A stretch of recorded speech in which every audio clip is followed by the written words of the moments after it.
everyone once again to Functional Female Force. As you see, I'm speaking in English today because I am joining the amazing Dr. Simone Koch. I met Simone in Munich this year during the summer ancestral trip that I was taking, that you all saw that trip. We really connected immediately. It was really good. And she is not only like a female empowerer, she's very empowered herself. We hit it immediately. We were talking to each other like we knew what we were talking about since forever. She is also a gynecologist and a specialist on female hormones and female optimization. So it's very important that she talks to us today. She's an expert on female sexuality as well. And that's what we are going to be talking about today. So Simone, thank you so much for joining us today. Thank you so much for having me. So really Simone, honored. How are you? How are you feeling here with the Spanish-speaking community? Are you ready to talk all things sex? I think so. I have no clue about how the Spanish relate to something like that, but probably that's good. So that is a good thing. Do my thing. Let's see if you see any differences or what people think in different cultures as well, because I've got really good questions from the community. But also, I like to start this, Simone, with always a question that is like, if you could tell every single woman that comes across you in all your years of expertise, one thing that you wish every woman knew about her sexuality, what would it be? Or the first kind of like thing that you would tell a woman about her sexuality that you will wish they will know? I think it would be embrace your hormonal shiftings. Like, it's embrace your cycle and embrace that one day in the month is different than the other, because I think there's so much power inside of this, and if we don't take it as a disadvantage, but as something which can really give power to us and to our sexuality and to our work and nearly to everything, because if you know your cycle and if you know how you can work with that and handle with that, it can give so much strength and power into your life. And this is something I wish every woman to know, because I think taking the pill and putting everything down is really weakening women in whole in the world. So I would like women to embrace that. We have to ride the dragon. I'm always saying, we have to ride the dragon, because sometimes we are very high and on other days we are very low. But that's fine, because on the days where we are high, we are superwoman and we can achieve so much more than any man. So. Exactly. I love that you start with this, Simone, because this is huge for me and my community. I'm a huge advocate against the pill. I'm always talking against the pill. I've actually come into trouble sometimes because it's like, you're talking against the pill. And I get a lot of people who are not very happy about me talking against the pill.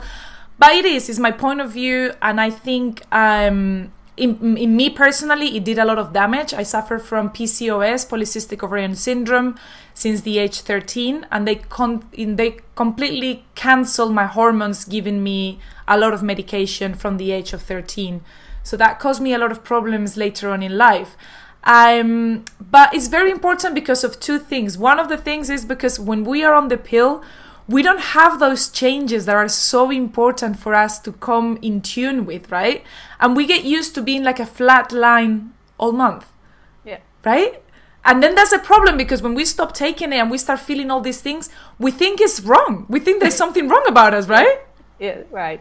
Exactly. And it's with this flat line, I think it's a picture of what it does in whole, because there are a lot of studies about that your synapses are going down when you're taking the pill. If you don't have enough estrogen for a woman, then things start to get gray. So everything is not as colorful, as loud, as lively as it was before. But because it's a slow process and you are losing the synapses and the neurons, you don't recognize it. Yes. And probably people around you recognize, well, she's more shy, she's not as lively as she was before, but probably then they think, she's overstressed and there's so much work in her life and all that stuff. And nobody is taking it together with taking the pill. But there are a lot of studies that the pill is causing this loss of liveliness, and so everything is getting a flat line, not only the hormone level but everything in your life. And this is one of the reasons people think, or scientists think, why the pill is causing depression. So Yeah, that's one of the first symptoms that I can see with the pill is depression and like feeling like you're not yourself. I get a lot of women that say, I feel like I'm not myself.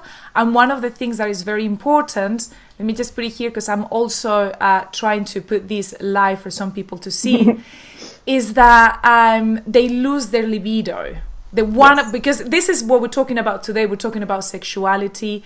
And they lose their libido with the pill. And the problem with losing your libido with the pill, besides just losing the libido with the pill, is that once you stop taking it, many times you don't recover that libido. And if there is one question that I got in the questionnaire that I was doing on Instagram, so many women asking me how they can recover their libido, or why do they not have sexual desire.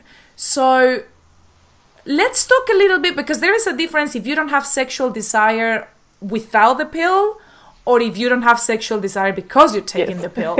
So let's talk about this, let's say the simplest one, which is, why do we not have sexual desire when we're taking the pill? What's happening? On a biochemistry level, it's a little bit difficult, but the easy answer is because we're infertile. And if we're infertile, our body has not much interest in having intercourse because you cannot get pregnant. And there's a lot of studies that women as well are not much interested in doing exercise and in making their hair and in fashion and stuff like that. That there's a difference between women who take the pill and women who do not take the pill, how much they care about their appearance. And this is probably related to, if we do not take the pill, we are more interested to get a partner. Yes, to make ourselves beautiful so we can attract the opposite sex. Yeah. Yes, exactly.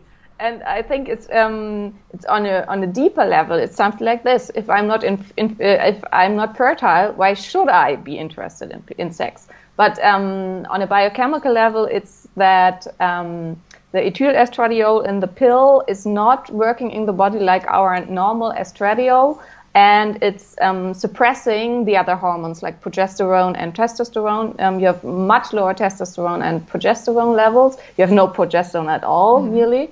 And they are both important for libido, for the I don't know that really in English first, but to get an orgasm.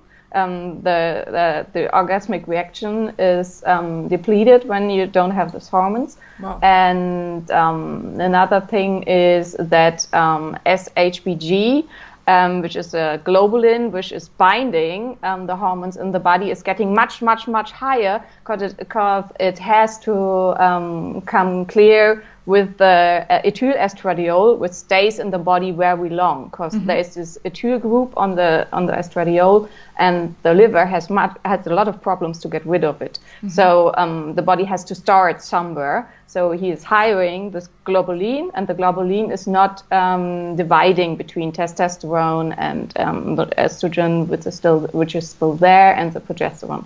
So overall, the free hormones in the body are getting very, very low. So that's basically the problem. That's the biochemistry explanation of why when we're on the pill, we don't have sexual desire.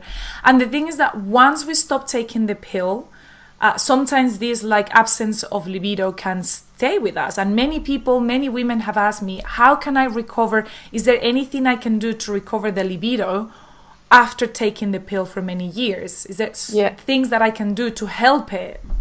It's quite complicated actually, but if you don't get your menses back, then there are some things I would recommend to do. It's like taking B vitamins, especially vitamin B6 in high dosage, taking broccoli extract or broccoli sprouts. She will be like dim DIM? Yeah, there's DIM inside, but it's also the sulforaphane in the broccoli. So if you take broccoli, you have both. And the last thing is nettle stink. Nettle root tea. extract. Yeah, nettle root.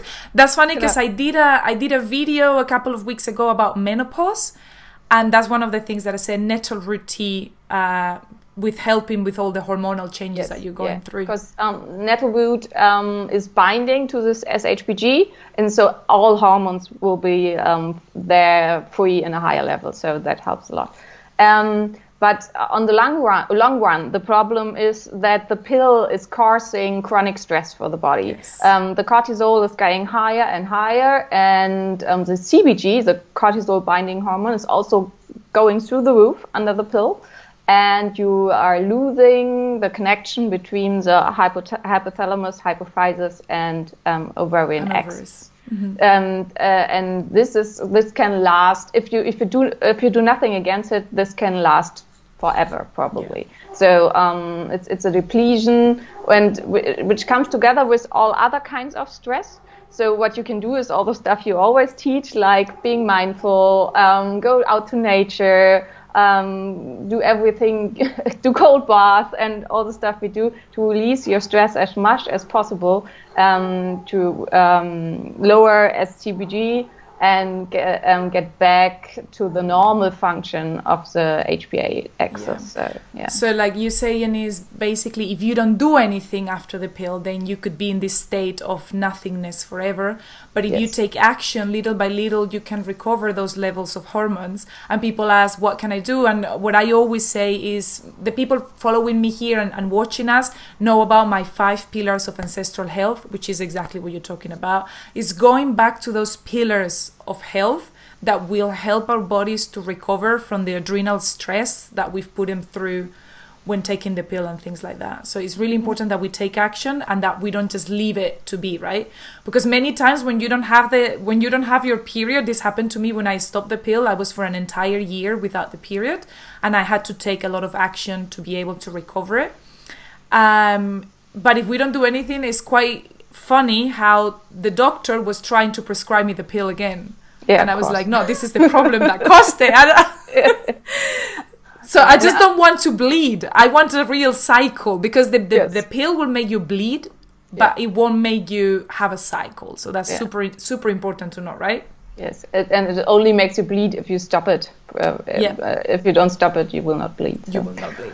And also for HPA axis, you can do a lot with adaptogens, and probably choline is very helpful for stuff like that. But like you said, I like to put this pillars first of health, of health first. Because if you do nothing with that, then you can take as much adaptogens as you want to. If you still have this crappy job and this relationship without love, and you never go outside and you do not exercise, then this will not help.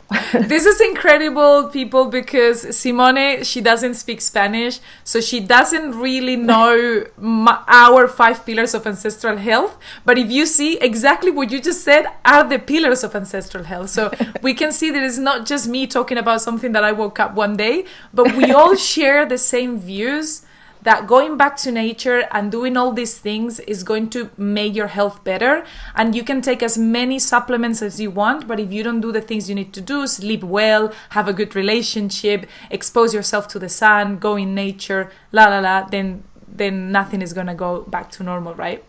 Yeah, and I think one of the things which are a little bit sad, and I have experienced that myself, is that if you choose a partner under the pill, probably it's not the right partner for you, and it's not the partner who is giving you the sense of wanting him when you stop the pill. And then, of course, probably your libido is not coming back, because this is not the man you want to sleep with.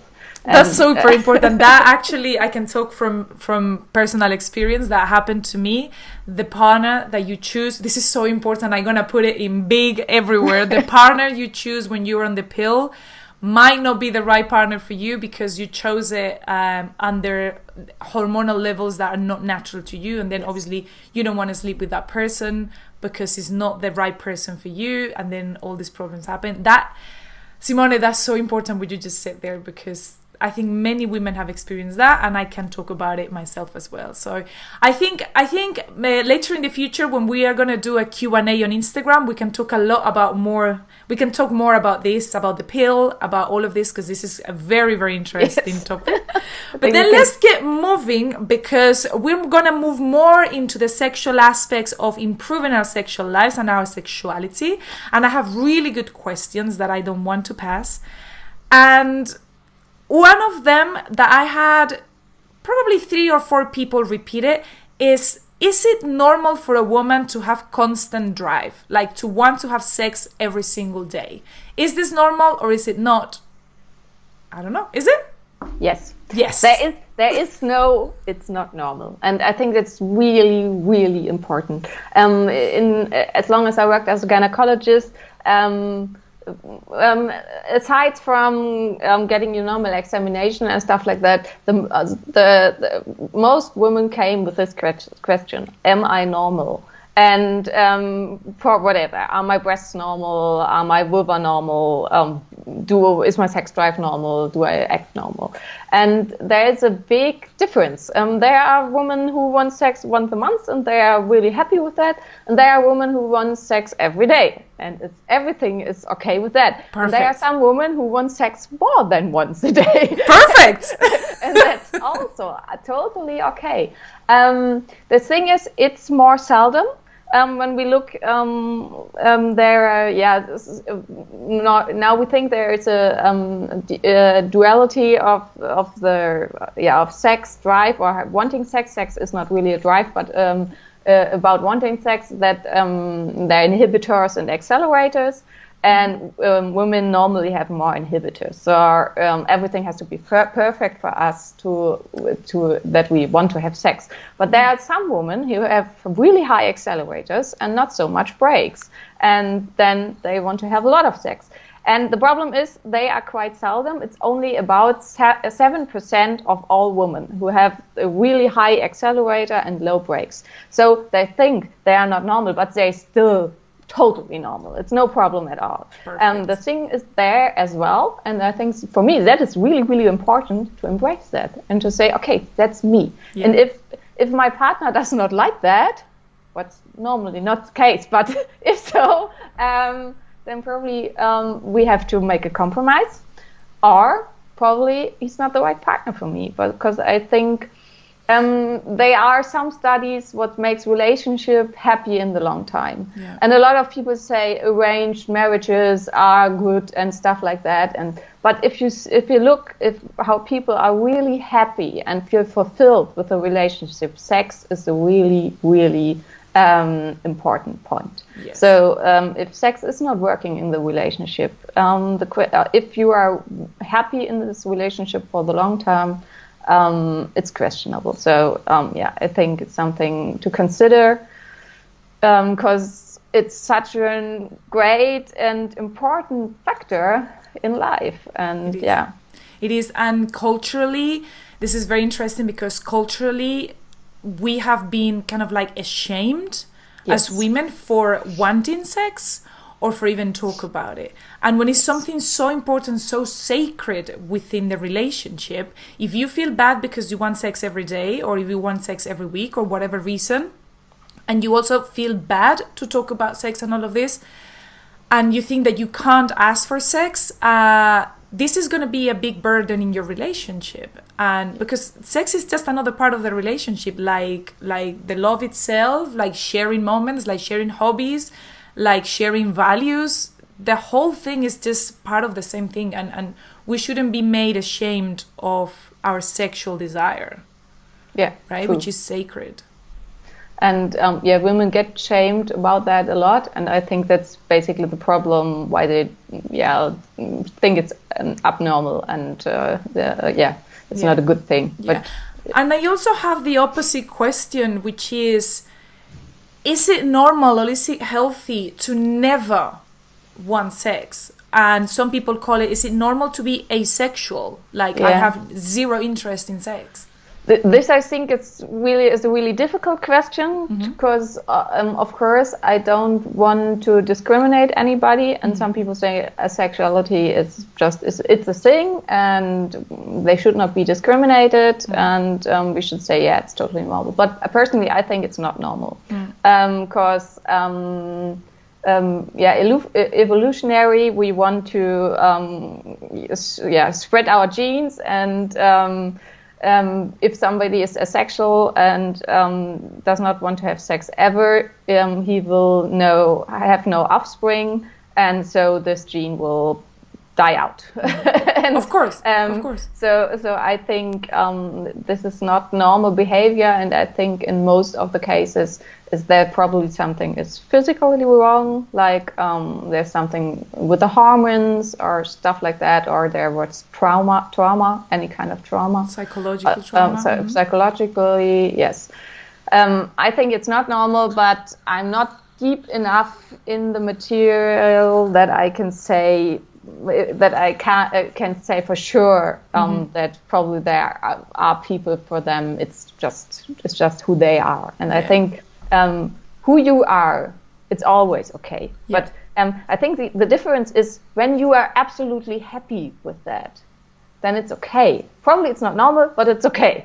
But the question is if you are happy with that, and I think that's the big difference, because there is this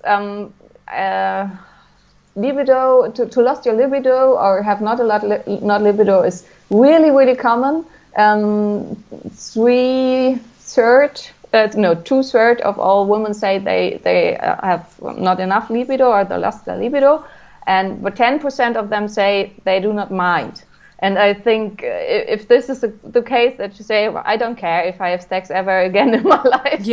Yeah. Then it's okay. If you're really happy with that, probably then for you. So 2/3 of women say that they don't have enough libido? 2/3? Yes, yeah. That is a lot. And 1 of 10 who come to the gynecologist is a woman who comes because of libido issues. Libido issues. Yeah. Wow. Do you think, this is just a question from me to you, do you think that's because of the lifestyle? Is it because of the pill? Is the lifestyle? I think it's because we have lost our way of life. Yeah. It's because of the lights and no connection to nature and what we eat, and the inflammation process is in everybody, and the stress and the EMF and all the stuff. Yeah, everything that we're going through is actually putting us in such a survival mode that we don't even want to procreate, right? Yes, exactly. So I think, especially for women, we have to be so much things. We should be the perfect mother, the perfect employee, the sexy hexy, and it's so much pressure that, of course, we are losing, the joy in life. And, absolutely. And all of this that you're saying, this is super interesting, because this week I've been talking to Mark Richter, about how women, because we have to be everything and we have to be all, most of us are very deep into our yang or masculine energy. Yes. And when we switch so much into our yang or masculine energy, we also lose the libido, we also lose the desire, because we're constantly in that masculine energy, and we're not connecting to our femininity, sensuality, energy. Yeah. So that could be another problem, right? And I think we have to be like men. It's with women's sexuality. Women's sexuality is slower. It needs more time to heat up. It needs more security to get in full strength, and it's more on the receiving side. Yes. And this takes a lot of time. And as many women think they should behave and act like men, that's not working. We are not instant. Sometimes we are, but it's really, really seldom. Yeah. Most of the time, we need much more time, and and everything has to be right to build up.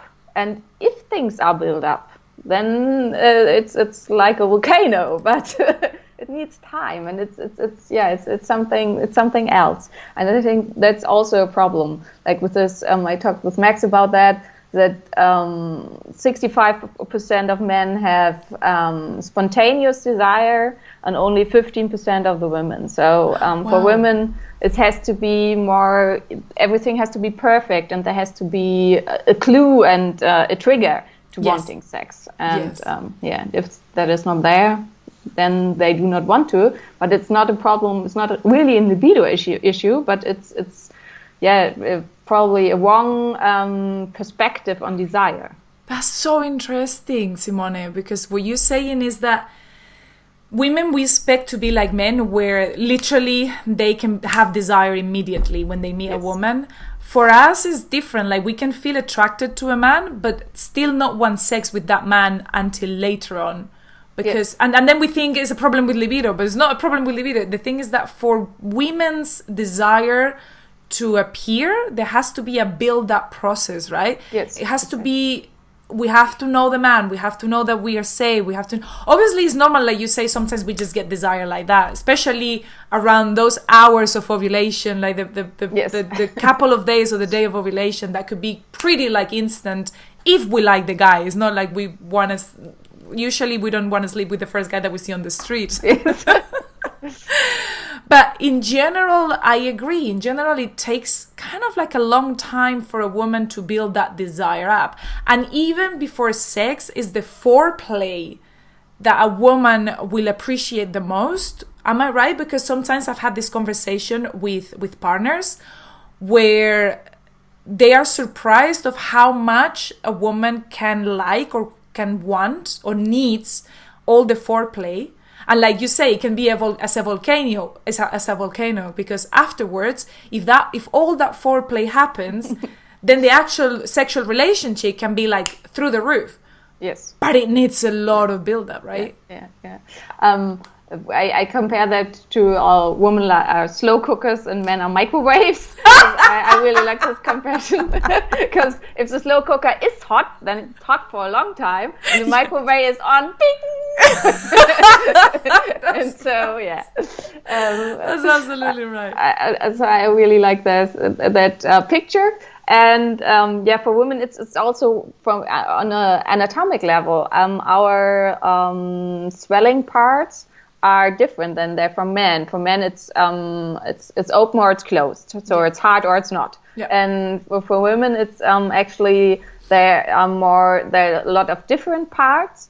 And we have, as men has only 3, I don't know that in English, it's the swelling parts of the penis, they have 3. And for women, we have 1, 2, 3, 4, 5, 6. So, and they all, connected and take part on a different level, and they can get much harder and fuller than it is for men. But it takes a lot of time, because, and they all have to be stimulated differently, and that takes time.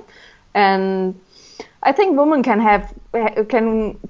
want sex immediately without foreplay, but it's not so often. And also there has to have been foreplay before, like during the day, if you send sexy text messages all the day, and your guy have brought you flowers, and you had a nice evening, and you did a lot of making out, that all is foreplay. So probably when you come home, you want to have sex immediately. That's so important. It's like foreplay. Some guys think that foreplay is just like, okay, let's get in bed and I'm gonna touch you all over and I'm gonna kiss you all over.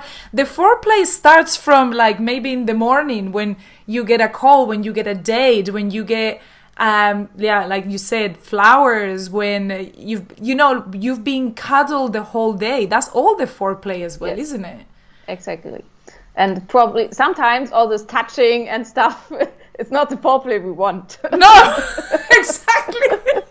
It's like, can we have all the things that come before, please? Yeah. Especially when the man is not really interested in the foreplay, it's more... They just go straight for it, and it's like, can you stop just going straight for it? Maybe we like, because I have this conversation with male friends where they're so obsessed, and I always say, guys, stop being so obsessed with the size of your penis. They always think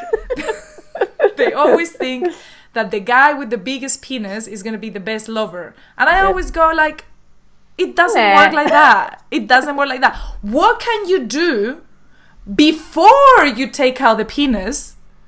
That is what it's important. That's what's going to make that volcano explode. It's not the penis itself. It's all the things that you can do for a woman to make her interested, to make her slow cook and build up.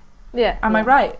And to be really interested in what the woman is feeling, and not being interested to do something to her to get your own desires fulfilled. Exactly. And I think for a lot of people, not only men, that's an issue, that they do something for you, but it's actually for them. So so important. Oh, I'm loving that. I'm loving this. Okay, so let's keep that topic as well for a future Q&A. And now let's pass into another of the questions, also regarding to libido and regarding to food. Some people are asking me, can some foods reduce or improve my libido? Is that a true thing, that some foods cool you down and some foods heat you up, or no? Like, I would say, for example, if you have bad nutrition, you're going to have bad libido anyway. Yes. Yeah, that's true. I think one of the biggest points is what you said, it's inflammation. And if you eat a lot of inflammational foods, like junk food and stuff with a lot of rancid fats, and so it will lower your libido. But there are actually some foods like omega-3 fatty acids are connected with lubrication. So the lubrication of the vagina is getting better. It's really getting better. There are some good studies about that it really helps if there's an issue with lubrication. There is something. Then for women who have actually, like with PCOS or something, who do not have enough estradiol and have problems with that, there can be now I don't have the English word, Hopfen, like in beer. The hops, hops in beer. Hops. Hops is the strongest phytoestrogen. Men, listen up, because it's not good for you. I mean, alcohol is estrogenic, and if you add hops to that, then you've got the alcohol and the hops creating estrogen in your body. Whoa. But that's not really true. Alcohol is not estrogenic, but alcohol is using the same things in the liver who are reducing and processing the estrogen. So that's a problem. But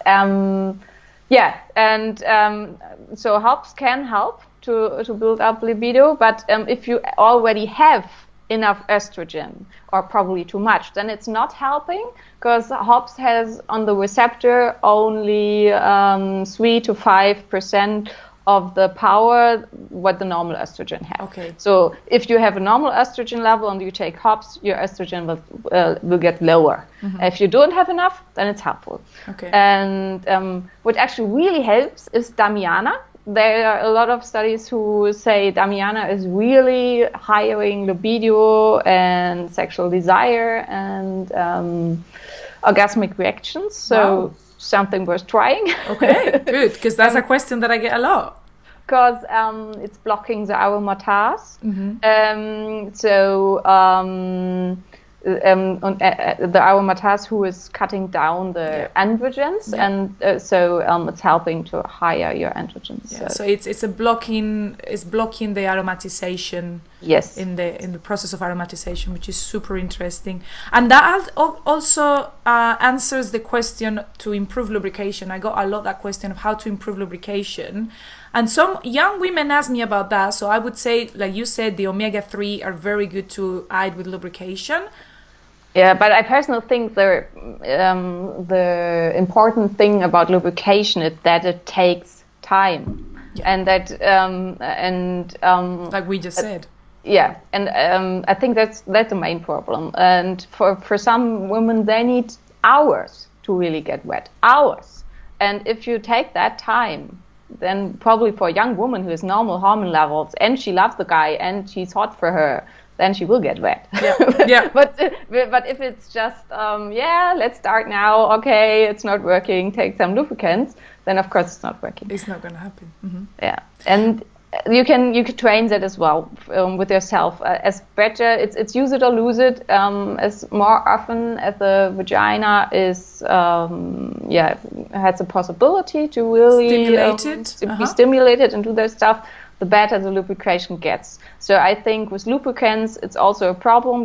I think we use them too often, and a young and healthy woman should not need them. I think normally in the vagina there should come nothing in which should not be there anyway. Exactly.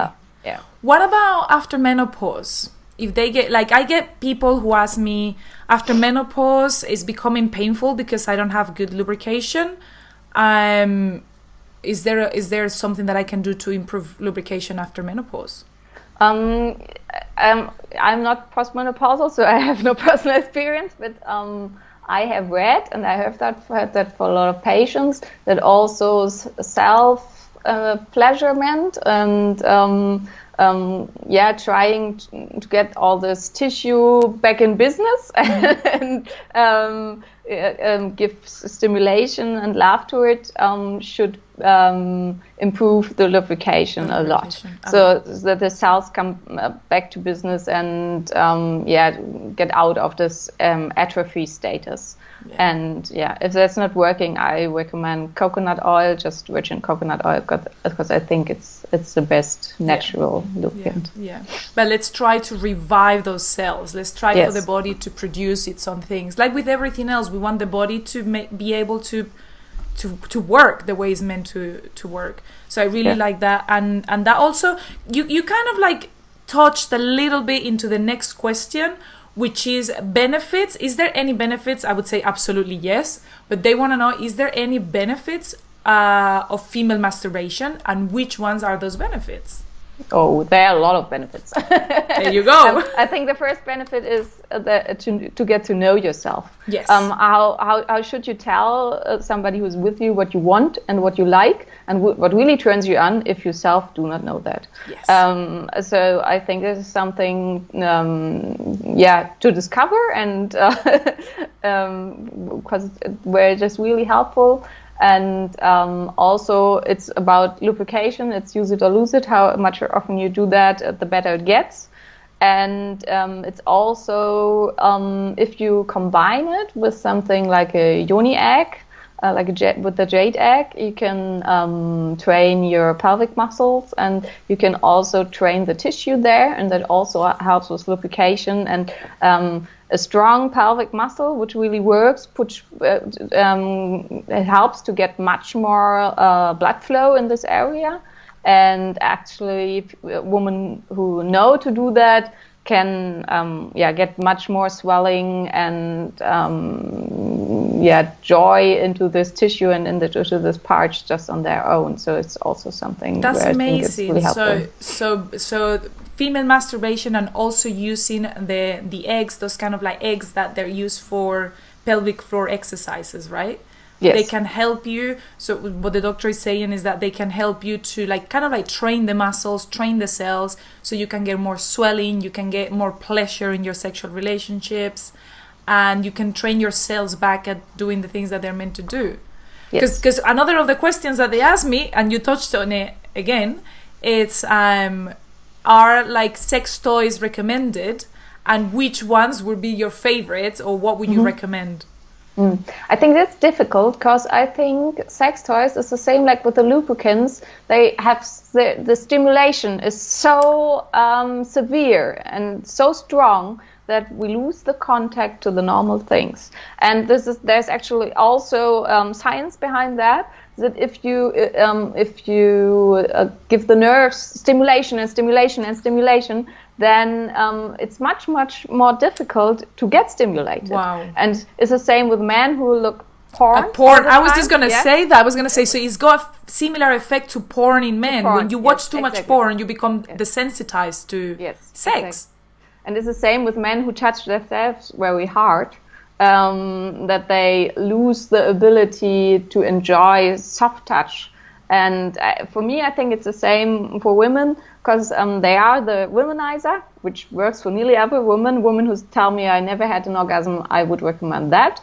But it's a really intense stimulation. So no touch from a partner ever can give you this intense stimulation like this device has. And I know that a lot of couples then use the device during foreplay and stuff like that. But personally, I think it's totally unnatural, and I do not really like that. But it's my personal opinion. And it will give you too much stimulation. And then that's so interesting. So using like sex toys too much that are too strong, too stimulating, can desensitize you. So then you cannot enjoy sex for what it is. Yes, exactly. And it has a similar effect to porn. Yeah, but if a woman likes that, I think glass dildos, there are some really nice stuff out there. They can be really nice and helpful if you warm them up. And there are some, they just aesthetically nice, and that can, for some women, that can be a nice tool just for themselves. But I think it's not really a toy, because it's quite similar to the actual thing. Exactly. Oh, so we're making a difference there. It's just like having like a. Do you mention glass? Did you said glass? Yeah, it's from glass. Yes. Because silicone and plastics we don't want, right? Yes, exactly. Yeah, exactly. So we'd rather have glass, and this is very important. So we're separating what will be something like extremely stimulating, to the point where it desensitizes the female nerves to sex, and then in another hand will be something like a glass dildo, which is very similar to the real thing, and it's just something to kind of like play yourself or something like that, but that is not going to desensitize you, because it's not stimulating, it's not overly stimulating. It's just similar to the real thing, right? And if you want to, experience and discover your own feelings, then it does not have to lead to orgasm. It can just be for pleasure and just be for joy. And I think that's also a problem. I really love the Slow Sex book from Diana Richardson. It's about just being together in a more meditative way. And you can also be together like that in a meditative way with yourself, without the goal of orgasm. And this is really nice, because she says if you are together with a partner, there is a yin-yang energy between men and women, and there's something happening without any movement or stuff. And it's really nice to experience that. So that would be my recommendation to read a book and just to try. Slow Sex, is it called the book? That's Slow Sex. Slow Sex. Okay, I'm gonna put it in the information box below. Slow Sex, and the author is. I think it's Diana Richardson, but I'm not really sure. I'm gonna research it, and I'll put a link on the notes below. Any other books, Doc, that you will recommend us reading to really get into the female sexuality and sensuality? Come As You Are. I would recommend for everybody. And I'm gonna take a note to put it in the notes below. So Come As You Are.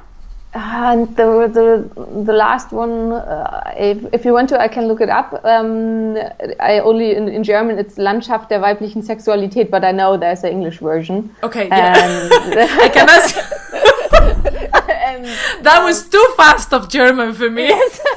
I am learning, but I'm not that fast. I write you later for your show notes. There is one. That is really good about the anatomic part, and there's also what I really like about the book. In the end, there's a summary for men. So you can read the whole book, and then you can give the summary to your partner. No, that's ideal. This reminds me of this summer when we were talking about the book. Was it The 5 Languages of Love? Yes. We were talking with Max about this book, and then was it you or was it Max that said that there is a It was me, yeah. There. A recipe. There's a picture version for men. That is a book that every man should read, right? The 5 Languages of Love. Definitely. So I'm gonna write it down, The 5 Languages of Love, because that's something that every woman and man should read. What else? The other thing is really, really nice. If you want to go into some more deeper experiences together, I like I think Urban Tantra. Urban Tantra. I was gonna mention that book. Urban Tantra is a really good book. I was gonna ask you about that one. So that one is more like to experience another levels, new things. it's quite an experimental book, isn't it? But I think it's the same with the questions you had in the beginning, like, is it normal to want to have sex every day? And I think this is the first thing for women. They have to embrace their sexuality and to get rid of the shame about it. Because things like urban tantra or slow sex or something, you cannot experience them and enjoy them if you think it's shameful to enjoy sex. Yes. So, yeah. And let's touch on a subject just quickly, just a recommendation for all our viewers, is that if you have shame over sex because of cultural things that they've taught you, there is ways to like work through that. But also some women and men have shameful feelings about sex because of past traumas that could have been abuse when they were children or when they were young. So there's always a way to work through these things, and it's very important to work through them. But if you haven't had trauma and it's just kind of like a shame because maybe religiously or culturally they're giving you that shame, please start reading these books and reading yourself of the shame, because there's nothing to be shameful about. Yeah. And I really like their Brené Brown. I don't know if you know her. She's a shame researcher. It's her main topic, and she says shame grows in the dark. So if you talk about it, and if you also talk about it with your partner or somebody, say, I'm ashamed about my sexuality and I would like to have sex with you every day, but I'm ashamed about it. Then you put it into the light, and then probably it will be much easier go away. Yes. So, yeah. It's like when you keep your fears for yourself, they become huge. Whereas as soon as you voice them out and as soon as you tell your fears, then they become smaller and smaller. The more you share them, the more you talk about them, they become smaller and smaller. So that's super important. I really like that. Thank you. Because it can really help. And so Simone, I don't know if there is anything else. We're almost being an hour, believe it or not. Again, sorry. No, for me, I could be forever. I'm very, very wary of your time. I don't want to keep you forever, but I could be here forever. But what we're going to do is we're going to do a future Q&A, right?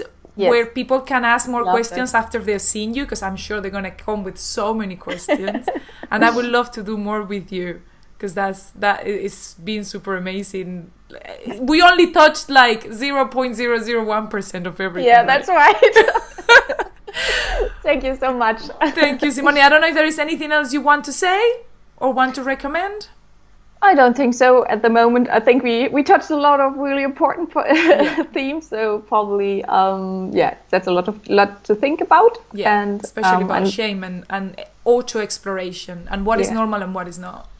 Probably about trauma. I don't know how in the Spanish community if they know that.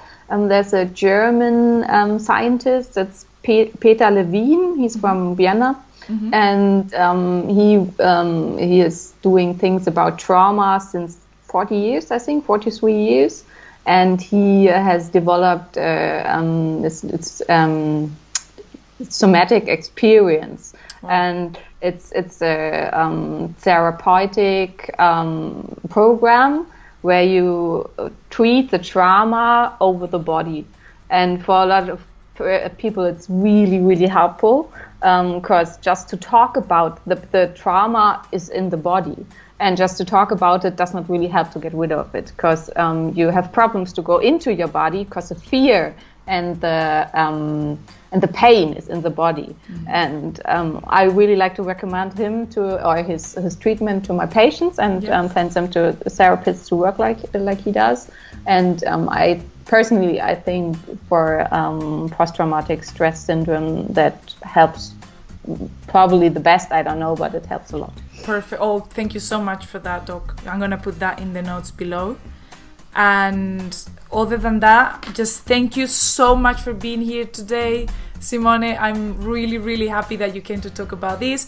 All the details of Dr. Simone Koch are going to be in the box description below here on YouTube. Please follow her. She does everything in German, but it's worth learning German to listen to her. I am There's right a translation button. Exactly, translation button. And also, like for me, I'm learning German, so when I listen to you guys, I can get a few things, and that's really helpful as well. hopefully I will be able to understand more as the months pass and I learn more. But thank you very much, Simone, and I'm sending you all my love from here. Thank you so much. What a pleasure. Un beso. Ciao. Ciao.